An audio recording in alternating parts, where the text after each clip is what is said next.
Bonjour à toutes et à tous, je m'appelle Tania Louis, je suis docteure en virologie et médiatrice scientifique et je suis ravie de participer à distance à ces journées Innovation Santé pour vous présenter un sujet dont à mon avis on va beaucoup entendre parler dans les décennies qui arrivent. Pourtant, c'est un concept thérapeutique qui a plus d'un siècle. Utiliser des virus pour soigner. On associe généralement la notion de virus à celle de maladie, et la crise sanitaire actuelle ne nous donne pas vraiment tort. Mais en réalité, tous les virus ne nous rendent pas malades, loin de là. La grande majorité d'entre eux n'en ont rien à faire des êtres humains. Par ailleurs, les virus sont loin d'être les seules entités capables de nous rendre malades. Des bactéries, champignons et autres parasites peuvent aussi s'installer dans nos organismes et les empêcher de fonctionner correctement. Or, il existe des virus capables d'infecter ces microbes, donc de nous aider à nous défendre contre eux. En gros, les ennemis de nos ennemis peuvent devenir nos amis. L'idée a l'air bonne en théorie, mais qu'est-ce que ça donne en pratique? Un type de virus est déjà particulièrement intéressant, ceux qui sont capables d'infecter et de détruire les bactéries. Je ne vais pas rentrer dans les détails historiques ici. La paternité de la découverte de ces virus de bactéries est un sujet controversé, mais dans tous les cas, elle remonte aux années 1910, c'est-à-dire à une époque où la notion de virus elle-même ne faisait pas consensus au sein de la communauté scientifique. Et ça peut se comprendre. Démontrer l'existence d'agents infectieux tellement petits qu'ils étaient impossibles à voir avec les microscopes de l'époque et qu'on n'arrivait pas non plus à cultiver in vitro, donc qu'on ne pouvait étudier qu'en les inoculant volontairement à des organismes, c'était forcément compliqué. Aujourd'hui encore, plus de 120 ans après les premières identifications de virus, il continue à nous surprendre très régulièrement. Mais revenons au début du XXe siècle. Un microbiologiste autodidacte est mobilisé à l'Institut Pasteur pendant la Première Guerre mondiale. Il s'appelle Félix Derel, et cette conférence est trop courte pour que je vous raconte sa vie. Plusieurs livres ont été écrits à son sujet, ça vaut vraiment le coup de les lire, son parcours est fascinant. Bref, après s'être intéressé à une épidémie de dysenterie, causée par des bactéries, Derel publie en 1917 des résultats décrivant des microbes de bactéries qu'il appelle bactériophages, littéralement mangeurs de bactéries. On parle aussi de phages tout court.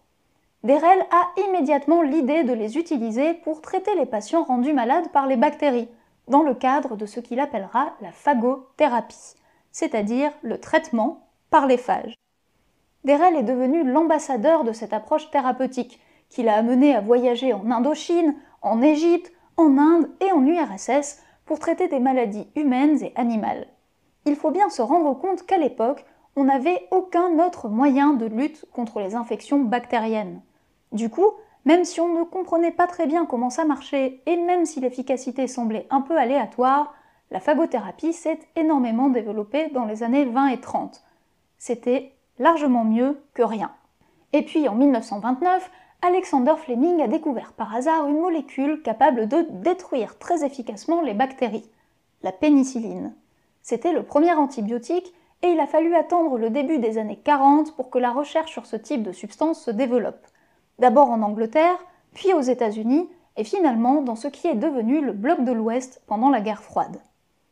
Les antibiotiques sont des sortes de bulldozers, capables de détruire de nombreuses bactéries, peu chères et pratiques à produire, à stocker et à administrer.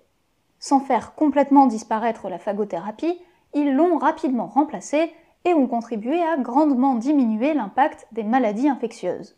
Elles étaient responsables d'un décès sur 5 en France au début du XXe siècle et de moins d'un décès sur 50 une centaine d'années plus tard. Un progrès impressionnant qu'on doit notamment aux antibiotiques et aux vaccins. Sauf que les bactéries évoluent et deviennent résistantes aux antibiotiques existants alors qu'on n'arrive plus vraiment à en développer de nouveaux. Après des décennies de tranquillité relative, nous sommes en train de rebasculer dans une époque où les bactéries vont être un gros problème de santé publique. En fait, les bactéries résistantes aux antibiotiques provoquent déjà plusieurs centaines de milliers de décès chaque année dans le monde, et les spécialistes estiment qu'on atteindra les 10 millions de morts par an en 2050. On a donc besoin, de façon urgente, d'autres approches thérapeutiques que les antibiotiques. Et une des pistes possibles, c'est la phagothérapie. Il y a d'ailleurs des pays où elle est déjà utilisée de façon courante, ceux de l'ancien bloc de l'Est qui, pendant la guerre froide, n'avaient qu'un accès limité aux antibiotiques. Une des références actuelles en phagothérapie est l'Institut Eliava de Tbilissi, en Géorgie, qui a été cofondé par un certain Félix Derel dans les années 20. Comparés aux bulldozers que sont les antibiotiques, les phages sont de vrais missiles de précision. Chaque type de phage ne tue que certains types de bactéries. C'était un inconvénient au début du XXe siècle, quand on connaissait mal les phages et les bactéries, ce qui revenait à tirer un peu à l'aveugle. Mais ça pourrait devenir un avantage, en permettant de cibler les bactéries qui causent une maladie, sans perturber celles bénéfiques pour l'organisme, le fameux microbiote. En plus de ça, les phages dépendent des bactéries pour se multiplier, donc ils se concentrent spontanément au niveau des sites d'infection et y persistent tant qu'il y reste assez de bactéries. Et si les bactéries finissaient par développer des résistances vis-à-vis de ces virus, ils sont eux-mêmes capables d'évoluer pour les contrecarrer, contrairement aux antibiotiques. La phagothérapie est donc plutôt prometteuse, mais ce n'est pas une solution miracle. Il y a encore un certain nombre de limites techniques à son utilisation. Si certains phages sont très bien connus, nos connaissances à propos des phages en général restent limitées.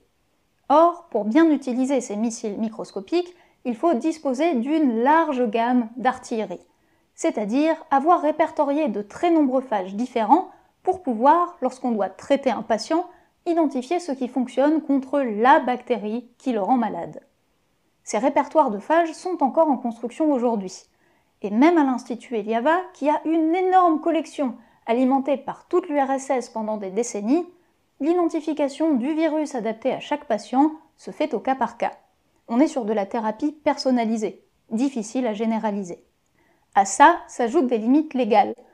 En Europe, les phages sont aujourd'hui considérés comme des médicaments. Leur production doit donc respecter des critères de qualité très exigeants, et à l'heure actuelle, en France, il n'y a qu'une seule biotech qui produise des phages pouvant être utilisés pour traiter des humains.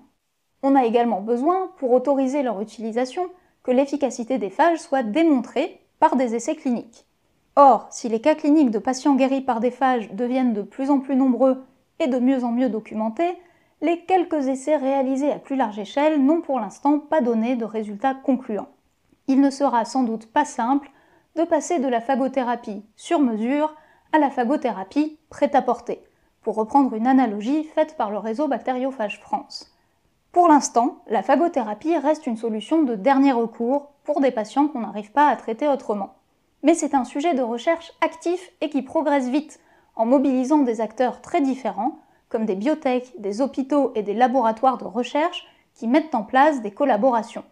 Les phages ne vont pas remplacer les outils thérapeutiques actuels, mais ils viendront vraisemblablement compléter l'arsenal à notre disposition pour lutter contre les bactéries. Sans compter que les bactériophages sont aussi une source potentielle de nouveaux antibiotiques. En effet, ces virus produisent des molécules capables d'endommager les bactéries, qui pourraient être directement utilisées comme traitement. Bref, je suis prête à parier qu'on n'a pas fini d'entendre parler de l'intérêt thérapeutique des bactériophages.